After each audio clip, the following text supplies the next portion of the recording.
اعوذ باللہ من الشیطان الرجیم بسم اللہ الرحمن الرحیم۔ عزیزان مان، آج فروری 1983 کی 4 تاریخ ہے اور درس قرآن کریم کا آغاز سورہ الرحمن کی آیت 50 سے ہو رہا ہے، 55/50۔ آپ کو یاد ہوگا کہ سابقہ آیات میں جنت کی آسائشوں اور نعمتوں کا ذکر چلا آ رہا ہے۔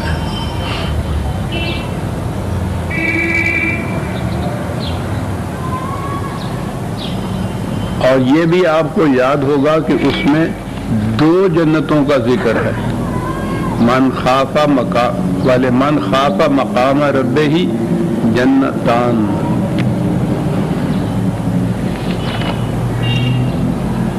اس درس میں تو آپ کو شروع سے معلوم ہوگا کہ میں کہتا چلا آ رہا ہوں کہ جنت اور جہنم کی زندگی یہیں سے شروع ہو جاتی ہے، اور اس کے بعد پھر اخروی زندگی پر تو ہمارا ایمان ہے۔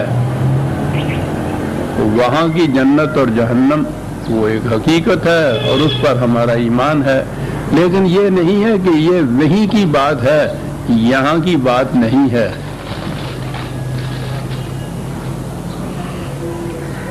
میں اسی لیے جہاں جنت کا ذکر آتا ہے یا جہنم کا آتا ہے تو اسے جنت کہنے کی بجائے جنتی زندگی کہا کرتا ہوں، جہنمی زندگی۔ آپ غور کریں گے تو اس میں ایک فرق نظر آئے گا۔ آپ جنت اور جہنم کہیں گے تو مقام ذہن میں آئے گا ہمارے ایک۔ یہ ٹھیک ہے کہ ہم محسوسات کے خوگر محدود ذہن رکھنے والا انسان جب تک محسوس طور پر کوئی چیز سامنے نہ آئے اس کا تصور نہیں کر سکتا، لیکن جنت اور جہنم جب ہم کہیں گے اور اس کو ایک مخصوص مقام سے تعبیر کیا جائے گا تو اس کا کچھ مقصد اور ہو جاتا ہے۔ اور ویسے ہی قرآن نے تو جنت کے متعلق کہا ہے کہ یہ سارے بیانات تمثیلی ہیں، مثل الجنت التی، تو اس کی جگہ اگر آپ جنتی زندگی کہیں تو یہاں تو خیر ہماری سمجھ میں بات آ ہی نہیں سکتی، ہمارے نصیب میں ہی نہیں کبھی ہوئی جنتی زندگی۔ جہنمی زندگی کہنے سے تو بات سمجھ میں آ سکتی ہے نا۔ جو اس نے کہا ہے کہ جہنم وہ ہے جس کی آگ کے شعلے دلوں کو لپیٹ لیتے ہیں۔ کوئی سعادت مند فرد ایسا ہوگا کہ جس کے دلوں کو ان شعلوں نے نہ لپیٹا ہوا ہوگا، تو جہنمی زندگی کہنے سے بات بن جاتی ہے۔ اگر کہیں سعادت مندی ہوئی اور وہ جنتی زندگی کی بھی جھلک آ گئی تو اسے جنتی زندگی کہنے سے مفہوم سمجھ میں آ جاتا ہے۔ تو جنتی زندگی یہاں کی اور اس کے بعد آخرت کی۔ تو جو چیزیں قرآن میں جنت کے متعلق جن چیزوں کا ذکر آئے گا وہ اس دنیا کی جنتی زندگی سے متعلق بھی ہوگا اور پھر آخرت کی جنت بھی۔ اس فرق کو سامنے رکھنے سے بہت سی چیزیں جو ہے واضح اور صاف ہو جاتی ہیں۔ اب جنت کی زندگی میں تو میں نے عرض کیا نا کہ جب خدا نے خود 2 جنتیں کہا ہے تو پہلے اسی دنیا کی جنت کو لے لیتے ہیں نا، اور پھر اس کے بعد اگلی زندگی جس کو اس نے کہا کہ تمثیلاً بیان کیا ہے ہم نے، اس کے مطابقت رکھتے ہوئے اس کا بھی کوئی تصور ذہن میں کیا جا سکتا ہے۔ تو اس زندگی کے اندر کیا چیز پہلے بتائی ہے؟ فیہما، ان دونوں جنتوں میں آپ دیکھیے گا یہ دونوں ذکر آتا ہے قرآن کے اندر، ضمائر بھی دونوں کی آئیں گی، فعل بھی دو۔ آپ کو معلوم ہے نا کہ عربی زبان میں یعنی باقی زبانوں میں تو واحد اور جمع، سنگولر اینڈ پلورل 2 ہی ہوتے ہیں، عربی میں 3، واحد ہوتا ہے اور پھر تثنیہ، تثنیہ 2 کے لیے ہوتا ہے، پھر جمع ہوتا ہے اس سے آگے کے لیے۔ تو یہ جو دو جنتیں بتائی ہیں تو یہ جتنی بھی یہاں ضمیریں آئیں گی، ضمائر پروناؤنز آئیں گے یا وربز آئیں گے تو وہ تسنیہ کے آتے ہیں، کیونکہ دو جنتوں کا ذکر آ رہا ہے، دونوں کے متعلق یہ چیز آئے گی جو قرآن کہتا ہے۔ تو پہلے ہم اپنا قریبی جہنم آئے گا تو اس کے بھی ذکر ہم قریبی جہنم سے کریں گے، جنت یہاں کی جنت کے متعلق بھی بات ہوگی۔ پانی کا ذکر عام طور پر آئے گا اس میں، اسے بھی ذہن میں رکھیے کہ قرآن کی سب سے پہلی مخاطب قوم وہ عرب کی قوم تھی جو ریگستان میں زندگی بسر کرتی تھی۔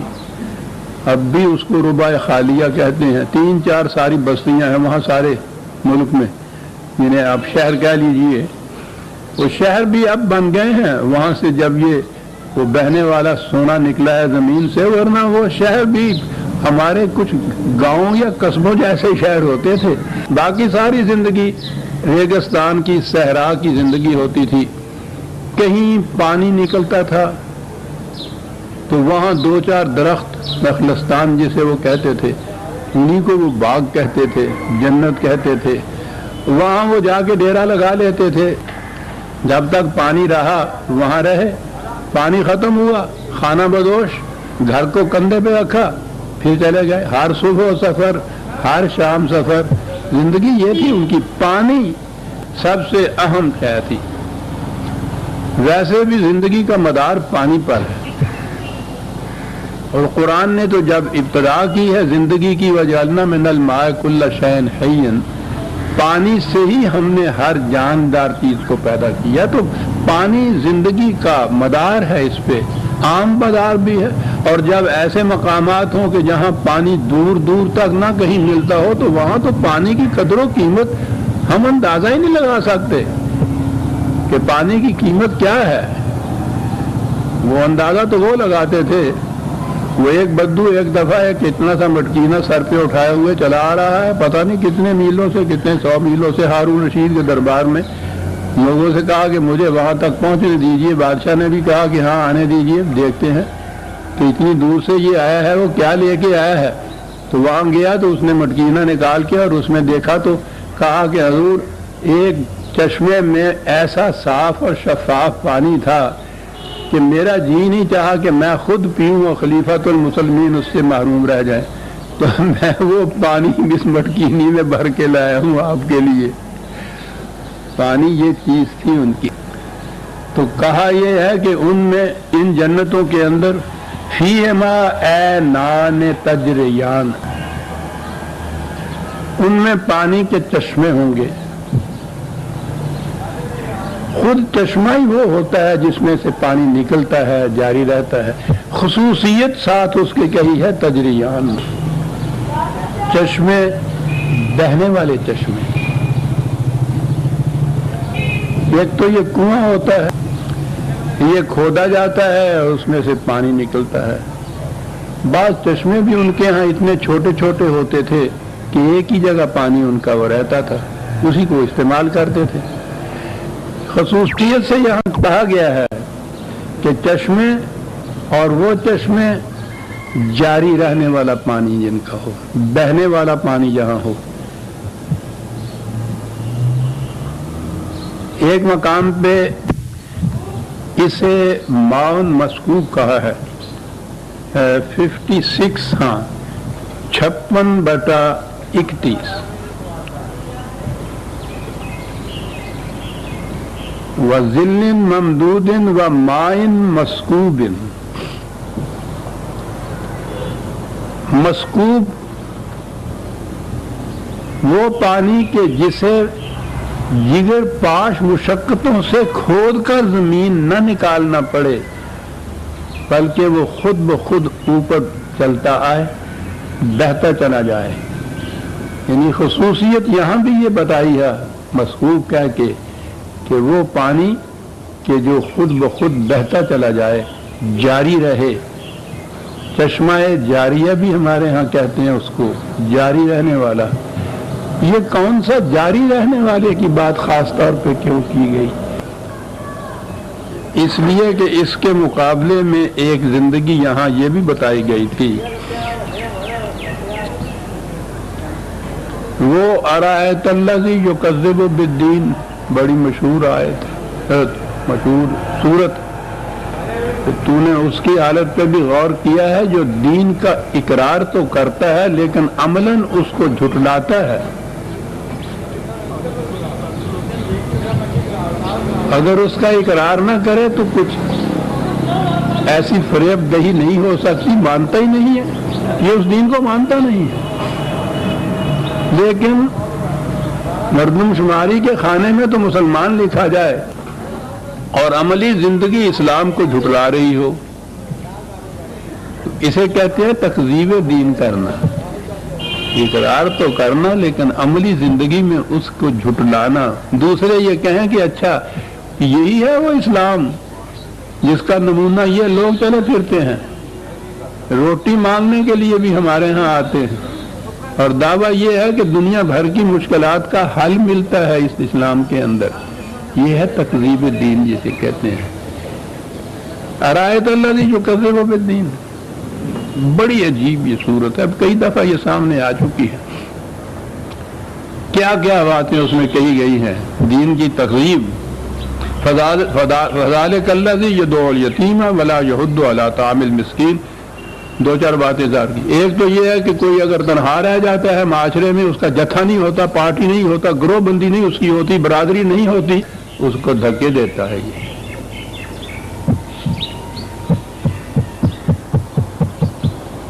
پہلی چیز یہ تکذیب دین۔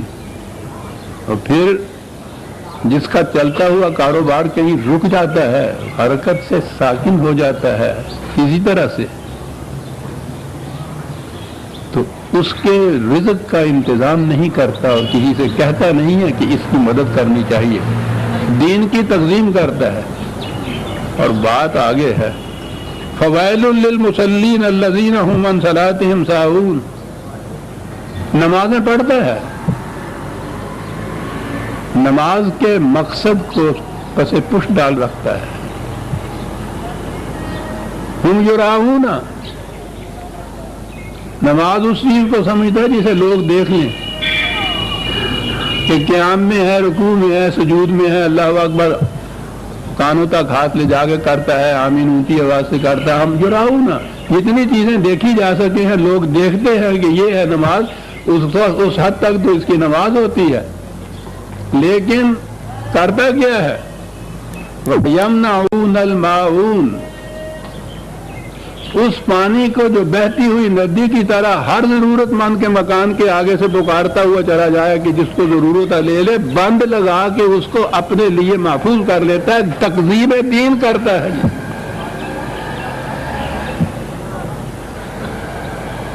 جن چیزوں پہ زندگی کا مدار ہے اور جسے خالق کائنات نے تمام انسانوں کے لیے نہیں پوری خلق کے لیے، للانام قرآن نے کہا ہے، ہر متنفس کے لیے اس کی زندگی کا سامان پیدا جو اس نے کیا ہے، مفت دیا ہے، بلا معاوضہ دیا ہے، بجائے اس کے کہ وہ ہر ایک کی ضرورت کے لیے کھلا رکھا جائے، یہ اسے بند لگا کر اپنے لیے مخصوص کرتا ہے، دوسروں کو اس کے لیے اس سے محروم کر دیتا ہے۔ یہ ہے تقسیم دین۔ دین میں بھی وہ ہے کہ نمازیں بہت پڑھتا ہے یہ پھر۔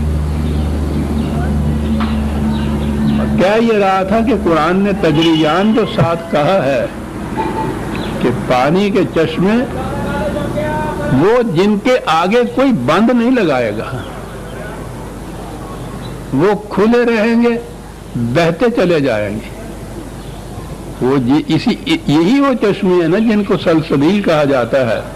سلسبیل چلتا ہوا آوازیں دیتا ہوا جا رہا ہے، پانی لے لو جس کو ضرورت ہے۔ کیا مرکب لفظ بنایا ہے انہوں نے عربوں نے، صاحب خود آوازیں دیتا جاتا ہے۔ تو اس قسم کی چیز بات تو پانی کی ہو رہی ہے، لیکن ہر وہ شے جس پہ زندگی کا مدار ہے اسے بہتے ہوئے چشمے کی طرح جاری آب رواں رہنا چاہیے کہ ہر ضرورت مند اپنی ضرورت کے مطابق اس میں سے لیتا چلا جائے۔ یہ نہیں ہے کہ جس پہ کوئی تھوڑا سا زور ہو وہ اس پہ بند لگا لے، اپنے لیے اس کو مخصوص اور محدود کر دے اور دوسروں کو اس سے محروم کر دے۔ یہ چیز نہیں ہوگی.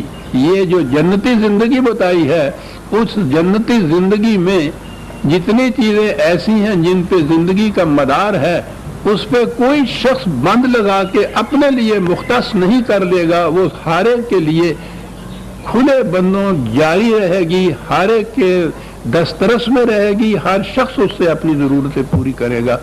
پہلی چیز یہ بتا دی اس نے جنت کے متعلق. یہ جو کہا ہے نا کہ مسکوب کا لفظ میں نے عرض کیا تھا ابھی، بڑی عجیب چیز ہے. اس میں بڑی مشقت کے ساتھ زمین کھود کر، اور پھر آپ جانتے ہیں کہ وہ صحرائی زمین یا اس قسم کی زمین جس میں پانی کتنا نیچے ہوتا ہے، جا کر وہاں سے کھود کے پانی نکالنا، اس میں کتنی مشقت طلب بات ہوگی. محنت اور چیز ہوتی ہے، مشقت اور چیز ہوتی ہے. سورہ طٰہٰ میں وہی آدم کا قصہ، اس میں ابلیس کی مخالفت. کہا یہ آدم سے کہ اگر ہمارے ان قوانین کا اتباع نہ کرو گے تو یاد رکھو یہ بڑا دشمن ہے تمہارا. یہ باتیں پہلے آ چکی ہیں کہ یہ ابلیس اور شیطان کیا ہے. وہی ابلیسیت ہے جس کو بہتے ہوئے پانی پہ بند لگا دینا ابلیسیت ہے. کہ یہ کرے گا یہ فلا یخرجنکما من الجنت، تمہیں جنتی زندگی سے یہ محروم کر دے گا. نتیجہ کیا ہوگا؟ فتشقا، مشقتیں اٹھانی پڑیں گی تمہیں. زندہ تو رہنا ہی ہے ہر شخص نے، اسی طرح سے روٹی تو کمانی ہے. بڑی عجیب آیات ہیں یہ، 20/117 18 19 ہیں سورۃ طٰہٰ کی. کہا ان لک اللہ تجوع فیہا ولا تعریٰ وانک لا تظمأ فیہا ولا تضحیٰ. جنتی زندگی میں یہ کیفیت ہے کہ اس میں نہ بھوک ستا سکتی ہے، نہ پیاس کی تنگی، نہ موسم کی سردی اور گرمی. یہ تمام چیزیں جتنی ہیں ان کے لیے کوئی چیز مشقت طلب نہیں یہاں ہوتی. اگر اس نے اس جنتی زندگی سے تمہیں محروم کر دیا یا تم محروم ہو گئے اپنی مفاد پرستیوں کے بنا پر، فتشقا، انہی چیزوں کے لیے تمہیں مشقتیں اٹھانی پڑے گی، یاد رکھو. اور میرا خیال یہ ہے کہ اسی آیت کی پہلی ہی جو آیت ہے اس میں یہ ہے کہ ما انزلنا علیک القرآن لتشقا.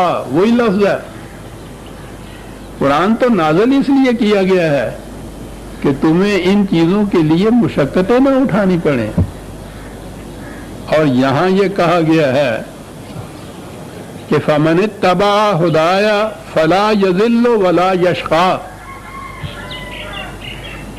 جو ہمارے قوانین کا اتباع کرے گا اس کی نہ تو محنت رائے گاہ جائے گی اور نہ اسے ان ضروریات زندگی کے لیے جگر پاش مشقتیں اٹھانی پڑیں گی. اور اس کے برعکس ومن اعرض عن ذکری فإن له معیشۃ ضنکا. جو ان قوانین سے گریز کرے گا، پہلو تہی کرے گا، منہ موڑے گا، اعراض برتے گا، اس کی معیشت، اس کی روزی تنگ ہو جائے گی. اور جہاں جو تنگ ہو جائے گی روزی، وَنَحْشُرُهُ يَوْمَ الْقِيَامَةِ أَعْمَىٰ، یہاں روزی تنگ ہو جائے گی اور قیامت میں بھی اندھا اٹھایا جائے گا.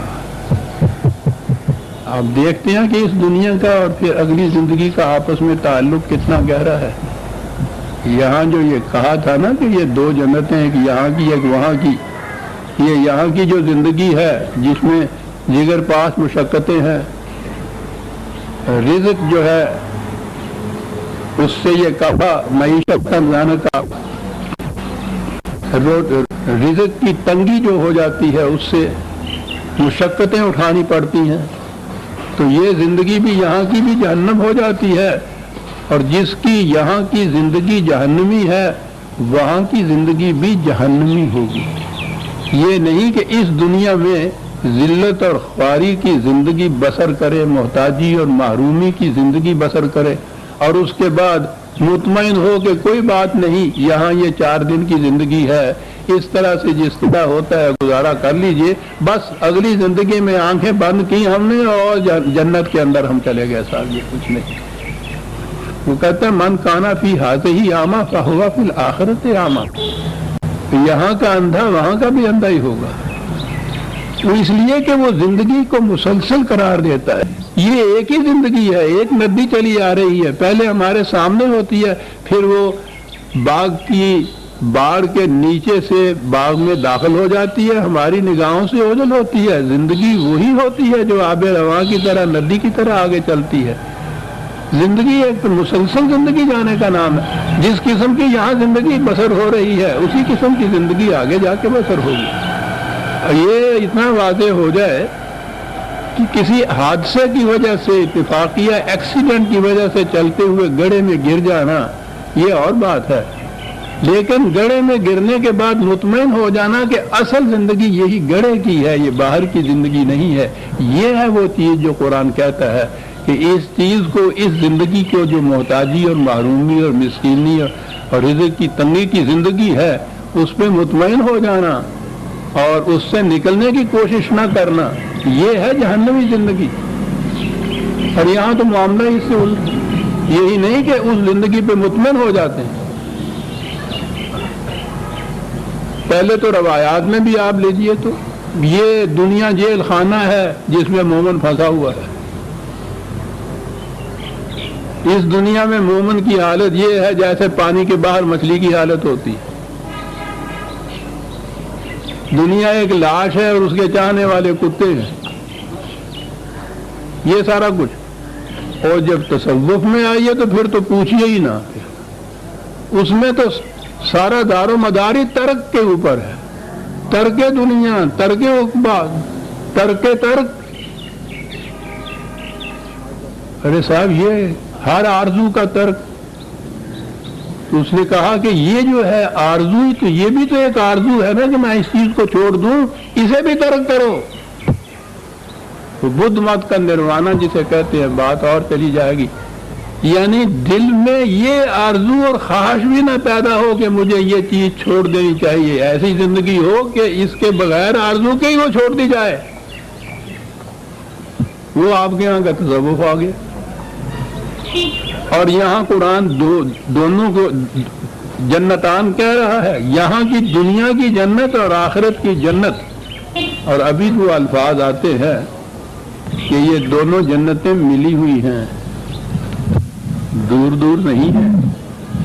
تو فیہما عینان تجریان، ان دونوں جنتوں میں چشمے ہیں، جاری چشمے ہیں، بہنے والا پانی ہے، ہمیشہ نیچے ابلتا چلا آئے گا مسکوب، اور بہتا چلا جائے گا، اور کوئی کسی چشمے کے سامنے بند لگا نہیں سکے گا صاحب۔ جو ہی کسی نے لکیریں کھینچ کے کہا یہ میری زمین ہے، وہ جنت کی زندگی نہ رہی۔ عینان تجریان، جنتی زندگی کی یہ کیفیت ہوگی۔ وہی نبی اکرم صلی اللہ علیہ وسلم نے جو اس جنتی زندگی کا، جس کو اسلامی نظام کہتے ہیں، جو فرمایا حضور نے کہ جس بستی میں کسی ایک شخص نے بھی رات کو اس طرح بسر کی کہ وہ بھوکا رہا، اس بستی سے خدا کی حفاظت کی ذمہ داری ختم ہو جاتی ہے۔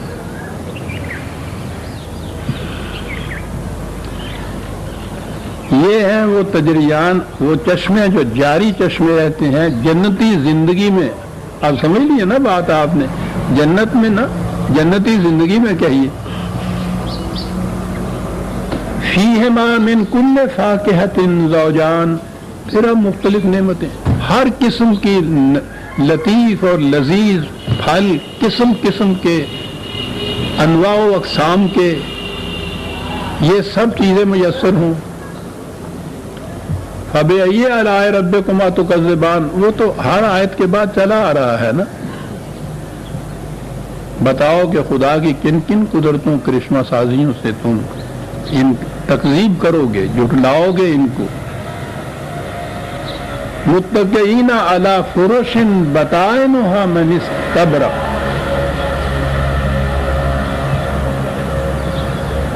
ایسے فرشوں پر بیٹھے ہوں گے. آگے چل کے ایک جگہ صوفوں کا بھی ذکر آتا ہے، پردوں کا بھی ذکر آتا ہے قرآن میں. یہاں وہ جو فرشی نشستیں قالینوں کے اوپر ہوتی ہیں، ان میں ذرا اس سے پہلا دور جو تھا ہمارا، جب ابھی یہ صوفوں والی نشست نہیں تھی، تو یہ فرشی نشستیں بھی بڑی پرتکلف اور بڑی پر آسائش ہوتی تھی. یہ قالین اسی دور کی چیزیں یادگار ہے. اور تکیے ہوتے تھے، ان تکیوں کے سہارے آسائش سے، آرام سے نہایت پرتکلف فرشوں پہ بیٹھے ہوئے. اور تکیوں کے متعلق کہا، ایک تو ہوتا ہے نا یہ ابرا جو اوپر ہوتا ہے، ایک نیچے ہوتا ہے جس کو استر اس کے کہتے ہیں. دیکھیں کہ اوپر اس کے کیا ہوگا اس کو تو چھوڑ دیجئے، ان کے استر بھی بڑے بڑے دبیز ریشموں کے ہوں گے. یہاں یہ آپ کو یاد ہے نا، آپ کی شریعت جو چلی آ رہی ہے اس میں مردوں کے لیے سونا پہننا اور ریشم پہننا حرام قرار دیا ہے. یعنی یہ جنت کی زندگی میں خدا تو یہ کہہ رہا ہے کہ ان کے تکیوں کے ابرے استر تک بھی جو ان کے ہوں گے وہ موٹے ریشموں کے ہوں گے، ریشمی ہوں گے، حریر و اطلس کے ہوں گے. اور یہاں کی زندگی میں یہ سب چیزیں حرام، اور یوں ہی آنکھ بند کی ہر حرام چیز حلال. زیورات سونے کے تو ایک طرف رہا، قرآن میں آگے آئے گا ظروف برتن چاندی سونے کے قرآن نے کہا ہوا ہے، بلوری آپ گینے کہا ہوا ہے. وہ یہاں کی جنتی زندگی بھکاریوں کی گداگروں کی زندگی نہیں بتاتا. وہ جو کچھ اللہ تعالیٰ نے انسان کے لیے آسائش اور رہائش کے لیے پیدا کیا ہے، اس سے متمتع ہونا اتنی سی بات ہی ہے اس میں کہ ان حدود کے اندر رہتے ہوئے جو اس نے قائم کی ہیں اس کے مطابق ان کا استعمال کرنا، ان سے متمتع ہونا. یہ تو قرآن کے اندر جنتی زندگی کی یہ چیزیں قرآن نے شناختی بتائی ہیں، یہ کہ یہ ہوں گی تو یہ جنتی زندگی کہلائے گی. تو قرآن جس چیز کو جنتی زندگی کی چیزیں کہہ رہا ہے، ان کے متعلق یہ چیزیں کہ صاحب یہ بھی حرام ہے اور وہ بھی حرام ہے. بہرحال آگے چلی آ رہی ہے. اب تو ہم آ رہے ہیں یہ 27واں پارہ ہے، 28ویں یا 29ویں 30ویں پارے میں تو آپ دیکھیں گے تفاصیل جو آئیں گی جنتی زندگی کی. یہاں کی بڑی سے بڑی پرتکلف زندگی بھی جسے کہتے ہیں، آرام و آسائش کی زندگی جو ہے، وہ بھی اس کے سامنے مان پڑ جاتی ہے صاحب، جس میں برتنوں تک چاندی اور سونے کے اور آپ گینے جو ہیں وہ گنائے گئے ہوں. اور کیا آپ چاہتے ہیں؟ خیر، استبرق وَجَنَلْ جَنَّتَيْنِ دَانٍ، یہ ہے میں نے پھر کہا تھا، پہلے کہا تھا دو جنتیں، یہاں کہا ہے کہ یہ دونوں جنتوں کے پھل جو ہیں ملے ہوئے ایک دوسرے کے ساتھ ہوں گے. وہی چیز جو میں نے عرض کی ہے کہ زندگی تو ایک تسلسل کا نام ہے، مسلسل چلتی ہے. یہ حسن عمل کے جو نتائج جنت میں ہم آخرت میں ہم جا کے کہتے ہیں نکلیں گے، قرآن کی روح سے وہ نتائج اس دنیا کے اندر نکلیں گے. یہاں کی زندگی جنتی زندگی ہوگی، ان کی خلاف ورزی سے یہاں کی زندگی جہنمی زندگی ہوگی. وَجَنَلْ جَنَّتَيْنِ دَانٍ، دونوں جنتوں کے پھل ملے ہوئے آپس میں ہوں گے، مسلسل ہے. فَبِأَيِّ آلَاءِ رَبِّكُمَا تُكَذِّبَانِ،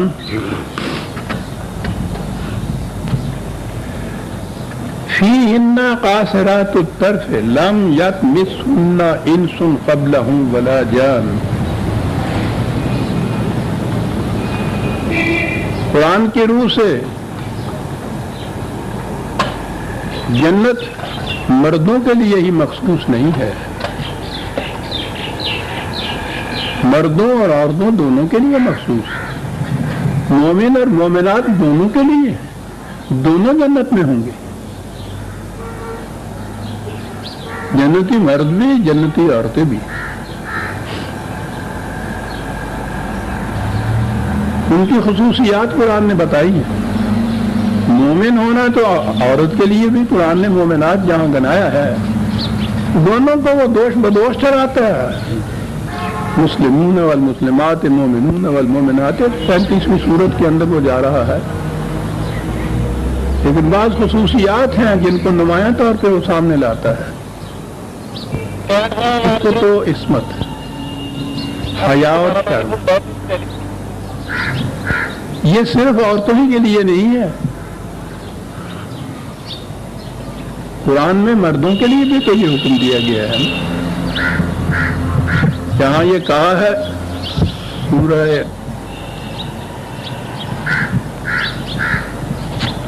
النور ہے،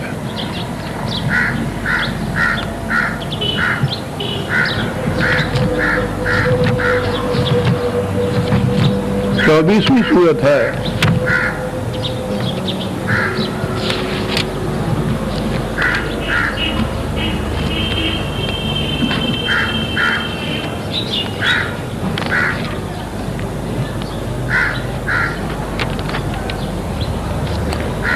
چوبیسویں سورت 30ویں آیت، 30ویں 31ویں آیت۔ یہ جو کہتے ہیں نا کہ عورتیں باہر نکلیں نگاہ جھکائی ہوئی انہوں نے ہو، نگاہ اوپر نہ اٹھائیں، تو یہاں تو یہ سارے احکام جتنے بھی عزت، عفت، عصمت، پاکیزگی، جنسی، یہ ساری زندگی، یہ ساری عورتوں کے لیے ہے نا ہمارے ہاں، تو مردوں کے لیے تو کوئی اس میں کہاں کی نہیں ہے، سوال ہی نہیں۔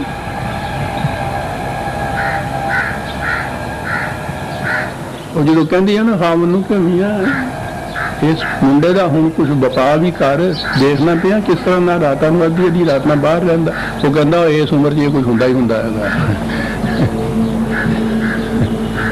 دنیا نال کچھ ہوندا ہی ہے۔ بچی کے متعلق کہیں اس کے ہاتھ میں کوئی خالی کاغذ کا ورق بھی دیکھ لیا جائے نا تو شبہ ایک دوسرے سے ہوتا ہے کہ ذرا پتہ لو یہ خط کہاں سے آنے شروع ہو گئے۔ یہ ساری چیزیں مختص، قرآن جہاں حکم دیتا ہے نا کہ نگاہوں کو بے باک نہ ہونے دو جب راستہ چلو، تو پہلے مردوں سے کہتا ہے قل للمؤمنین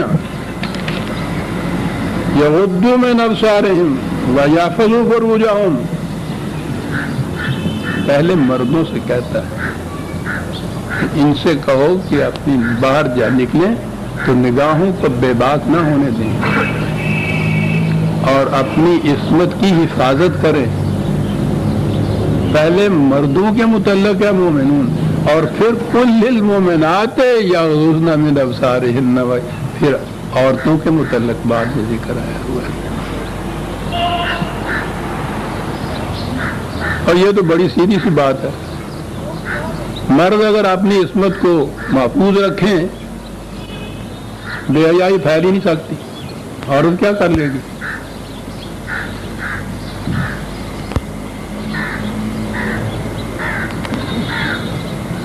کراچی میں یہ قصہ جب اٹھایا گیا نا کہ یہ جو ریڈ لائٹ ایریا جسے کہتے ہیں، یہ بازار حسن اس کا نام رکھا ہوا ہے، وائفوں کا بازار، اس میں یہ تھا کہ اس کو قانوناً منع کر دیا جائے، تو اس کے بعد یہ ہوتا تھا کہ یہ تو کچھ ناممکنات میں سے ہے، تو اس زمانے میں کچھ میری بھی سیو ہوتی تھی کہنے کی، تو انہوں نے کہا اس کا علاج کیا ہے؟ میں نے کہا عورتوں سے کچھ نہ کہیے، قانون مردوں کو حکمت بند کر دیجئے کہ اس علاقے میں نہ جائیں، معاملہ حل ہو جائے گا۔ قرآن نے مردوں سے پہلے کہا ہے، عورتوں سے بعد میں کہا ہے۔ اس میں تو اس وقت تو یہ چیز جنت کی زندگی میں تو آپ سمجھتے ہیں عورتوں کا ذکر آئے گا۔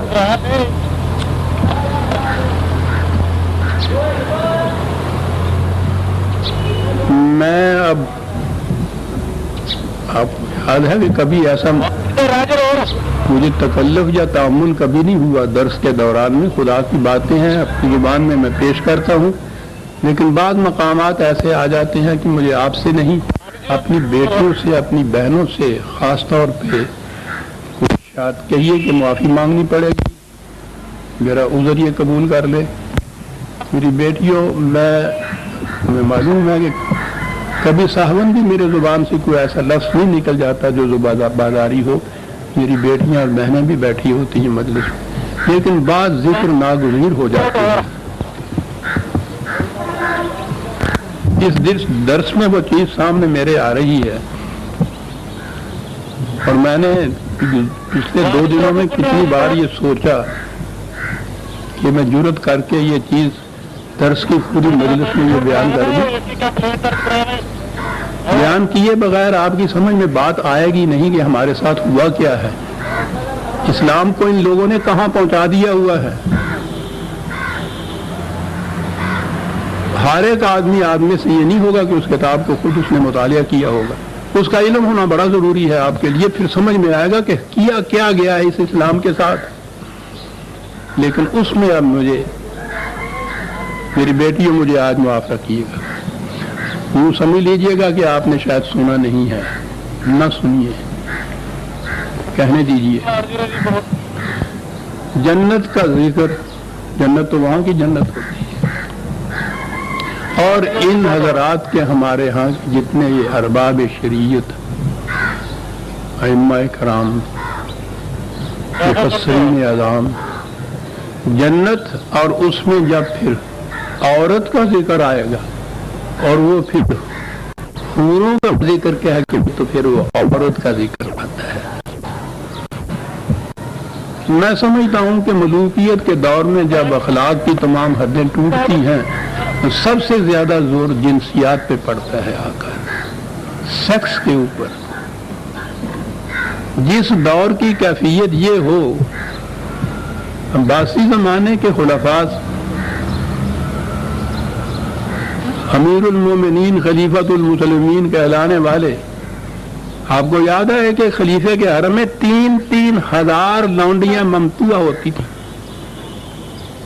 بغداد کے بازار میں منڈی تھی ایک، جس میں عورتیں نیلام ہوتی تھیں، بیچی جاتی تھیں۔ منڈی وہ پہلے ہوتی تھی مویشیوں کی، اس کا نخاس اس کا نام ہوتا ہے عربی زبان میں، جہاں مویشی بیچے جاتے ہیں۔ مویشی شاید وہاں پھر کم ہو گئے ہوں گے یا ان کی گنجائش نہیں رہی، اسی منڈی میں عورتیں بکا کرتی تھی، تو نخاس اس کا نام، اب تک نخاس ہی ہے ان کی زبان میں اس کا نام۔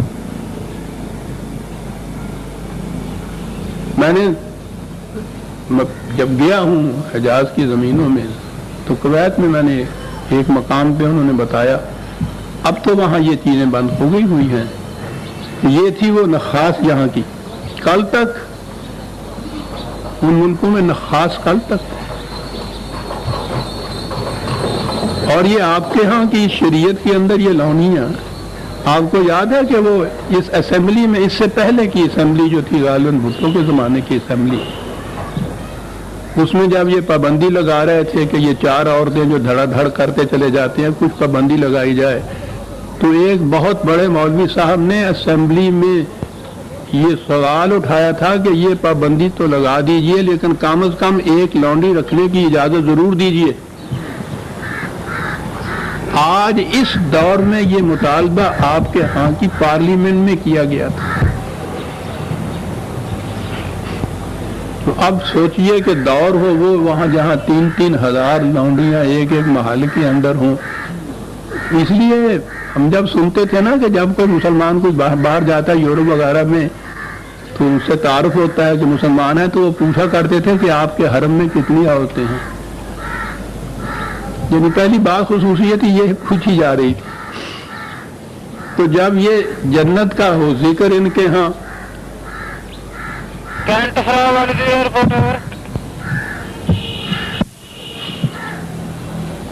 وہ دور کیا کچھ نہیں یہ کہیں گے۔ میں 2-4 مثالیں پیش کروں گا آپ کو، اس سے اندازہ آپ کو لگ جائے گا کہ وہ معاشرہ کس قسم کا تھا۔ اور آپ کے ہاں کی یہ کتابیں جن کو اتنی مقدس اور متبرک کتابیں کہا جاتا ہے، اس میں لکھا ہوا کیا ہے؟ میری بیٹیوں معذرت کے ساتھ، تفسیر ہے ابن کثیر، بڑی مستند تفسیر ہے ان کی یہاں کی. ابن کثیر کی تفسیر تو عربی میں، اس کا اردو ترجمہ مولانا محمد جوناگڑھی مرحوم ہو گئے ہیں، دلی میں تھے، ان کا شائع کردہ ہے. 25واں پارہ ہے تفسیر ابن کثیر کا، اردو ترجمہ محمد جوناگڑھی مرحوم کا. 25واں پارہ 11 صفحہ ہے، میرے پاس موجود ہے وہ اس دور کی. ایک ہی ایکسپیکٹ اس میں پیش کروں گا. انہوں نے کہتے ہیں کہ حضرت ابو طیبہ فرماتے ہیں کہ جنتیوں کے سروں پر ابر آئے گا اور انہیں ندا آئے گی کہ بتلاؤ کس چیز کا برسنا چاہتے ہو. پس جو لوگ جس چیز کا برسنا چاہیں گے وہی چیز ان پر اس بادل سے برسے گی، بادل میں سے برسے گی، یہاں تک کہ وہ کہیں گے کہ ہم پر، بیٹیوں موافق ہیں، ہم پر ابھرے ہوئے سینوں والی ہم عمر عورتیں برسائی جائیں، چنانچہ وہ برسائی جائیں گی. کچھ دیر کے لیے اور ہونا چاہتا ہوں. تفسیر ہو رہی ہے قرآن کریم کی. انتہا ہے یا نہیں ہے؟ بخاری شریف، تو اس کا نام ہی ساتھ اس کے بخاری کے شریف ہے. حضرت سلیمان علیہ السلام کے یہ اتفاق سے میں ساتھ ہی لیا ہے، یہ الفاظ پڑھ کے سنا دوں گا. بخاری شریف کتاب الجہاد ہے. یہ حضرت سلیمان علیہ السلام پیغمبر ہیں، وہ تو اہل جنت کی بات ہو رہی تھی، یہ آپ پیغمبروں تک آ رہے ہیں. اور قیامت یہ ہے کہ اس میں سے جو بات یہ لکھتے ہیں وہ نبی اکرم صلی اللہ علیہ وسلم کی حدیث بیان کر کے لکھتے ہیں کہ حضور نے یہ فرمایا تھا. وہ اپنی طرف سے کچھ لکھو تو برداشت بھی کیا جائے. اس ذات اقدس و اعظم کی طرف یہ چیزیں منسوب. حضور نے فرمایا تھا کہ سلیمان بن داؤد پیغمبر علیہ السلام نے ایک روز کہا کہ آج شب کو میں 100 عورتوں کے پاس یا 99 عورتوں کے پاس جاؤں گا. ایک شب میں خدا کا پیغمبر، ایک پیغمبر دوسرے پیغمبر کے متعلق یہ کہہ رہا ہے 100 عورتوں یا 99 عورتوں کے پاس جاؤں گا. وہ سب عورتیں ایک شاہ سوار پیدا کریں گی جو خدا کی راہ میں جہاد کرے گا. تو ان سے ان کے ایک ہمنشین نے کہا کہ انشاءاللہ کہو، مگر انہوں نے انشاءاللہ نہیں کہا. پس ان میں سے صرف ایک عورت حاملہ ہوئی، سو وہ بھی آدھا بچہ جنی. قسم ہے اس کی جس کے ہاتھ میں محمد کی جان ہے، یہ حضور فرما رہے ہیں. اگر وہ انشاءاللہ کہہ لیتے تو سب عورتوں کے بچے پیدا ہوتے، اور بے شک وہ سب سوار ہو کر اللہ کی راہ میں جہاد کرتے.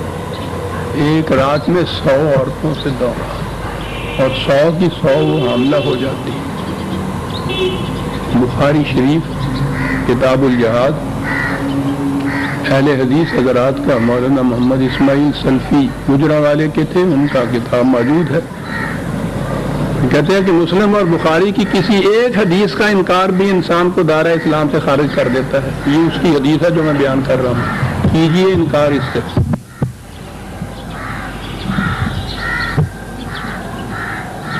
یہ تو حضور نے بیان فرمایا بقول ان کے، معاذ اللہ. نظر آتا ہے کہ کس دور میں یہ وضع ہوئی تھی. خود نبی اکرم صلی اللہ علیہ وسلم کو بھی تو نہیں بخشا گیا. جگر پہ پتھر رکھ کے یہ باتیں کرنی پڑتی ہیں عزیزہ ایمان.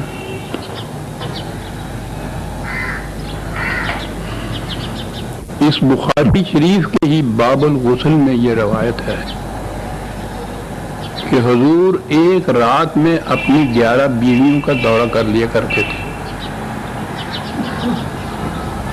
میں کسی دوسرے وقت میں حضور کی ازواج مطہرات کے متعلق یہ عرض کروں گا. یہ جو ذکر ہے 11 یا 9 یا کتنی تھی، وہ وقت جب آئے گا تو میں اس وقت صرف وہ حدیث روایت بیان کر رہا ہوں جو منسوخ کی گئی ہے کہ حضور ایک رات میں 11 یا 9 بیویوں کا دورہ کر دیا کرتے تھے.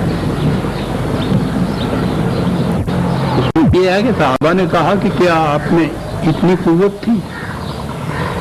تو کہا کہ آپ میں معاف کر بیٹی 30 مردوں کی قوت تھی. اور دوسرے نے کہا کہ یہ اس دنیا کے 30 مردوں کی نہیں، جنت کے 30 مردوں کی، جنت کے ایک مرد کی قوت 100 مردوں کے برابر ہوتی ہے.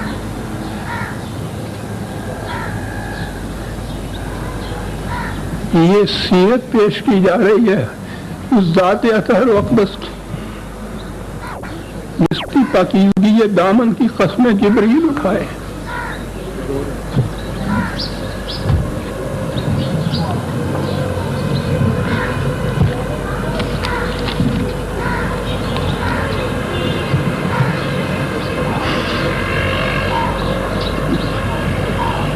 کہیں گے یہ اس دور کی باتیں ہیں، ملوکیت کی جہالت تھی، وحشت تھی. صورت آپ کر نہیں سکتے کہ تمہیں بخاری اور مسلم کی حدیثیں یہ ہیں. آج آپ کے ہاں کیا ہو رہا ہے؟ آپ کے ہاں کیا اس دور کے سب سے بڑے آپ کے ہاں مجتہد اور مجد اور اقامت دین کے دائی سید ابوالعلا مودودی مرحوم ہے نا. انہوں نے بھی تو تفسیر لکھی ہے، تفہیم القرآن. حال کی چیز ہے نا وہ تو. تفہیم القرآن کی 5ویں جلد ہے. اس میں وہ تفسیر بیان فرماتے ہیں حوروں کے متعلق.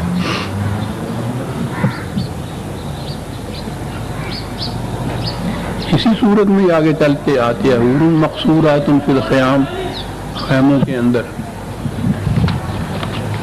لکھتے ہیں اس کے اندر، یہ ان کے اپنے الفاظ ہیں جو میں بول رہا ہوں، کہ پورے خیموں میں ہوں گی. یہ آیا نا قرآن میں.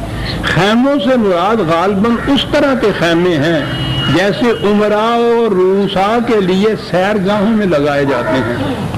مطلب یہ ہے کہ اہل جنت کی بیویاں ان کے ساتھ قصروں یعنی محلوں میں رہیں گی، اور ان کی سیر گاہوں میں جگہ جگہ خیمے لگے ہوں گے جن میں حوریں ان کے لیے لطف و لذت کے سامان فراہم کریں گی.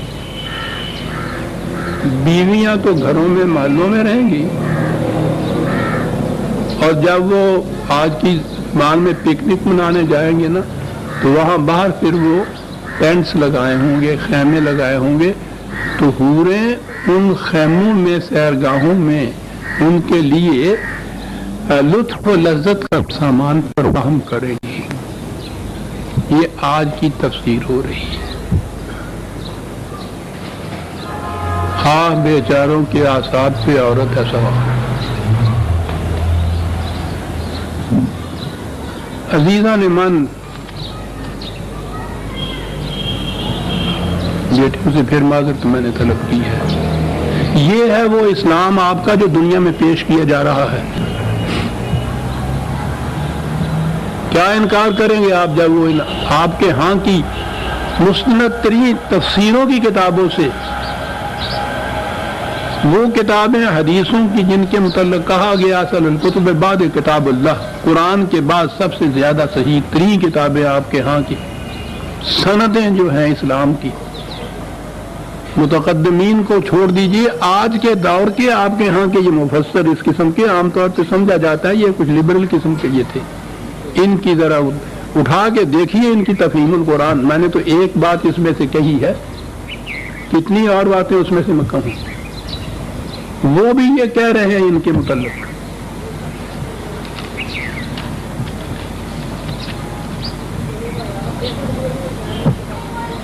یہ ہے وہ نقشہ جو جنت کا پیش کیا جاتا ہے. اب اگر دنیا کے یہ جتنے بھی غیر مسلم ہیں آپ کے متعلق اگر ہسٹری میں جائیے تو وہ آپ کے ہاں کا دور کہ جس میں ایک خلیفہ کے حرم میں 3-3 ہزار لونیاں ہوتی تھی، بکتی تھی، نیلام ہوتی تھی. تفسیریں آپ کی یہ، حدیث کی کتابیں آپ کی یہ، موجودہ دور کے مفسر یہ.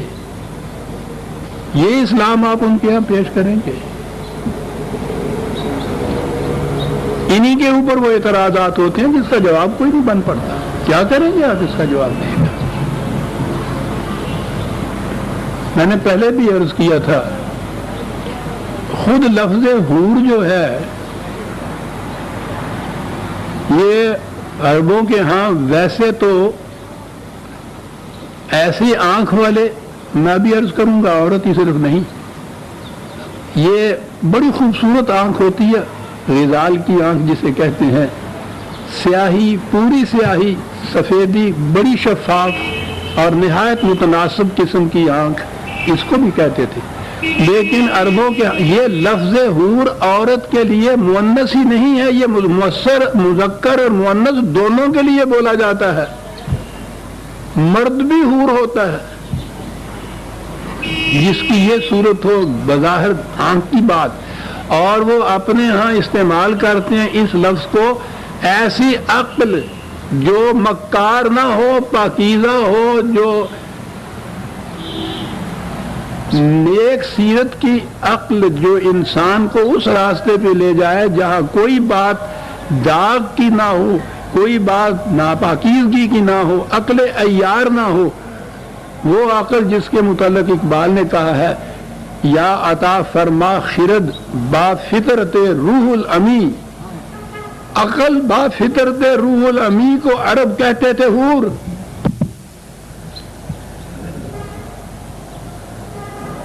جس میں کوئی عیاری، مکاری اور تیاری نہ ہو.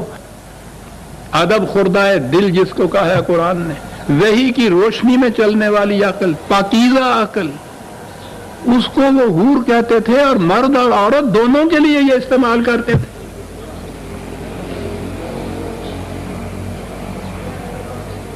اب ان کے بس میں پڑ گئی یہ حوریں، تو وہ پھر وہ پکنک میں خیموں کے اندر لذت کا سامان فراہم کرنے والی ہیں. بیویاں رہیں گی محلوں میں اور یہ جائیں گی باہر سیرگاہوں میں. کس حیثیت سے یہ حوریں ہوں گی صاحب؟ بیویاں تو ہوں گی محلوں میں. اف میرے اللہ، رکھیو غالب تو مجھے درد نوائی میں معاف، آج سینے میں میرے درد سوا ہوتا ہے. یہ قرآن، اس کی یہ تفسیریں آپ پیش کر رہے ہیں دنیا کے سامنے ان حوروں کی. وہ بات یہاں سے چلی تھی کہ اس نے آگے جا کے یہ بھی کہا تھا کہ ہاں وہ جنت کے اندر مومن مرد بھی ہوں گے، مومن عورتیں بھی ہوں گے، لیکن یہ نہیں کہ بے باک نگاہوں سے ادھر ادھر وہ چال بازیوں کی طرف کرنے والی عورتیں وہ ہوں گی. فی انا قاصرات الطرف، وہ باحیا، وہ پاکیزہ فطرت، عصمت و عفت کی مجسمہ عورتیں جو نگاہوں کو، قاصر کے معنی ہوتے ہیں یہ چیز جھکی ہوئی، پوری طرح سے اٹھی ہوئی بھی جو نگاہ نہ ہو، اتنا شرم اور حیا اس کے اندر ہو. اس جنتی زندگی کے اندر عورتوں کی بھی یہ کیفیت ہوگی. اس قسم کی عورتیں کہ لم یطمثہن انس قبلہم ولا جان، کہ نکاح سے پہلے اپنوں یا بیگانوں میں سے کسی نے ٹچ تک نہیں کیا ہوگا ان کو. ایسی ہونی چاہیے نا جنتی زندگی، جس میں ہر نکاح کرنے والے لڑکے کو اس کا یقین ہو کہ میری یہ جو منقوہ بیوی آ رہی ہے، اس کے پیشتر کسی نے اس کی طرف آنکھ اٹھا کے نہیں دیکھا، کسی نے ٹچ نہیں کیا اس کو. کتنی بڑی اطمینان کی زندگی ہے یہ.